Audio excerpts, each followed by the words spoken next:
বা নষ্ট হয়ে গেল, তো আপনারা ঠিক করতে পাঠিয়েছেন, আসতে 2-4 দিন দেরি হবে, তখন কিভাবে রান্না করবেন?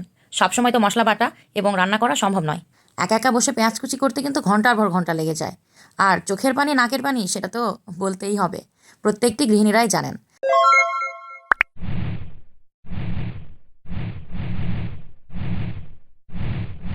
আসসালামু আলাইকুম বন্ধুরা। রান্নার সময় কি আপনারও মনে হয়, ইস, যদি আগে থেকে পেঁয়াজ কাটা থাকতো আর মশলা বাটা থাকতো তাহলে কত সহজ হতো। প্রতিদিনের ঝামেলা কমাতে আমি শেয়ার করছি 2টি জাদুকরি কিচেন হ্যাক। 1, মশলা বাটা সংরক্ষণ, এবং 2, পেঁয়াজ কুচি করে সংরক্ষণ করা। এটা জানার পর আপনি নিজের রান্নার সময় অর্ধেক কমিয়ে ফেলতে পারবেন। তো চলুন শুরু করা যাক আজকের এই সুন্দর, প্রয়োজনীয় এবং রান্নাকে ইজি করার নতুন ভিডিও। তো কেমন আছেন আপনারা সবাই? আশা করছি ভালো আছেন। আল্লাহর অশেষ রহমতে আমিও ভালো আছি, আলহামদুলিল্লাহ। আজ আমি আপনাদের সঙ্গে শেয়ার করব রান্নার 2টি প্রয়োজনীয় উপাদান। 1 হলো পেঁয়াজ কুচি এবং 2, মশলা বাটা। তো আমার সঙ্গেই থাকুন এবং দেখতে থাকুন আমি কিভাবে আমার রান্নাকে ইজি করি এই 2টি কাজ করে রাখার মাধ্যমে। আগে থেকেই পেঁয়াজ কুচি এবং মশলা বাটা থাকে তাহলে কিন্তু রান্না এক চুটকিতেই শেষ করা সম্ভব। তো এই জন্য আমার যেটা লাগবে সেটি হলো এই যে একটি চপার। এই চপারটি আমি দারাজ থেকে নিয়েছিলাম মাত্র 200 টাকা সামথিং দিয়ে, এর থেকে বেশি লাগে নাই। আর আপনারা যদি অফার দেখে কেনেন তাহলে 200-র নিচেই লাগবে।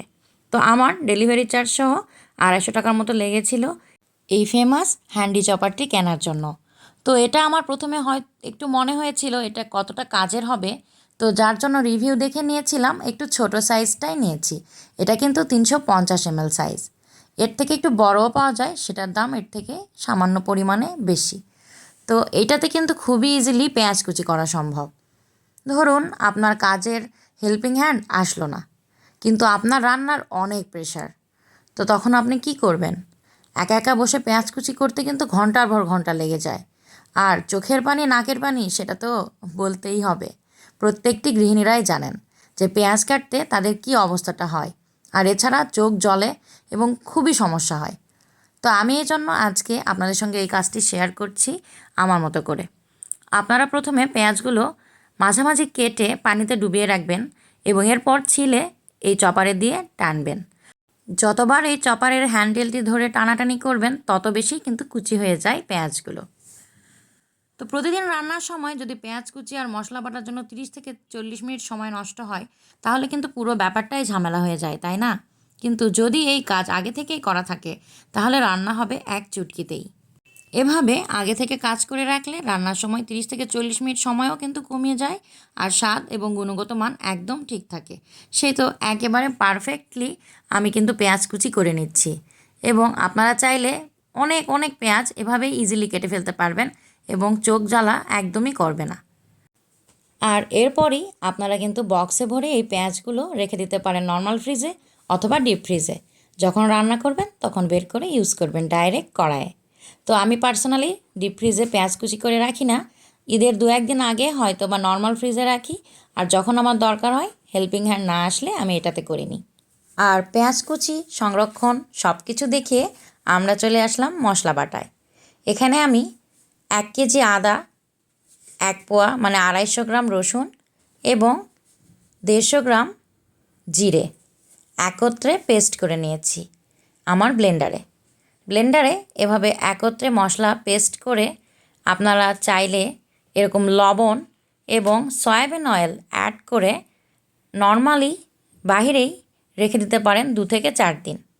এতে মশলার স্বাদ গন্ধ কোনোটাই কিন্তু চেঞ্জ হবে না। তো এই জন্য আমি আজ আপনাদের এই উপায়টি দেখিয়ে দিচ্ছি। এটি কিন্তু আমার মায়ের হাতের উপায়। আমার মা এভাবেই মশলা সংরক্ষণ করেন। তো এখন যেহেতু ফ্রিজ আছে এজন্য এখন বর্তমানে কিন্তু এই সমস্যায় কাউকে পড়তে হয় না। কিন্তু যদি ধরুন কোনো কারণে আপনার ফ্রিজটা একটু সমস্যা দেখা দিল বা নষ্ট হয়ে গেল, তো আপনারা ঠিক করতে পাঠিয়েছেন, আসতে 2-4 দিন দেরি হবে, তখন কিভাবে রান্না করবেন? সব সময় তো মশলা বাটা এবং রান্না করা সম্ভব নয়। এখন ব্যস্ত সময়ে সব গৃহিণীরাই কিন্তু সন্তান স্বামী সব কিছু নিয়ে ব্যস্ত থাকে।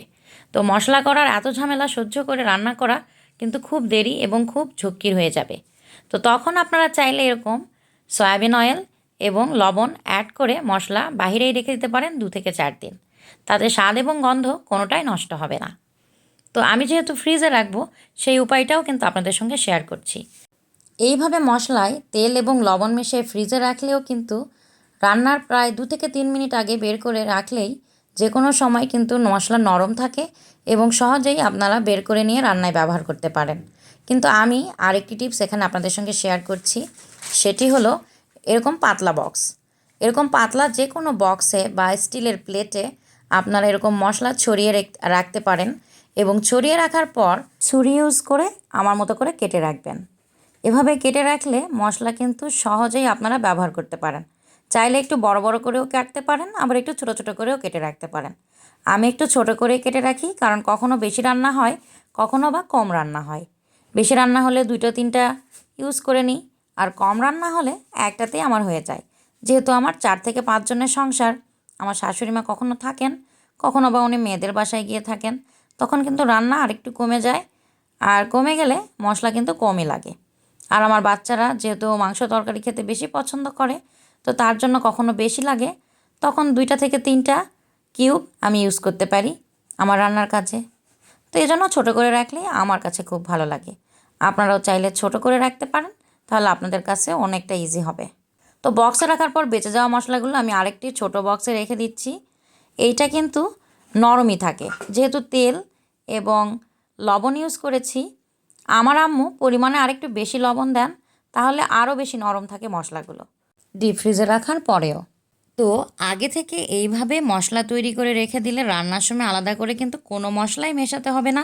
এর মধ্যে একই সাথে জিরে, আদা, রসুন সব কিছু আছে, এবং আপনারাও যদি পেঁয়াজও দিতে চান, পেঁয়াজও কিন্তু এর মধ্যে দিয়ে ব্লেন্ড করে নিয়ে রেখে দিতে পারেন।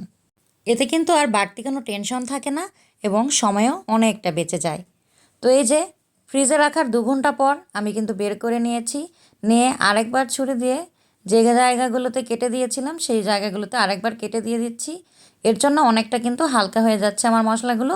এরপর ইজিলি আমি ব্যবহার করতে পারবো আমার যে কোনো রান্নায়, সেটা হোক যে কোনো তরকারি বা ভুনা বা গরুর গোশ।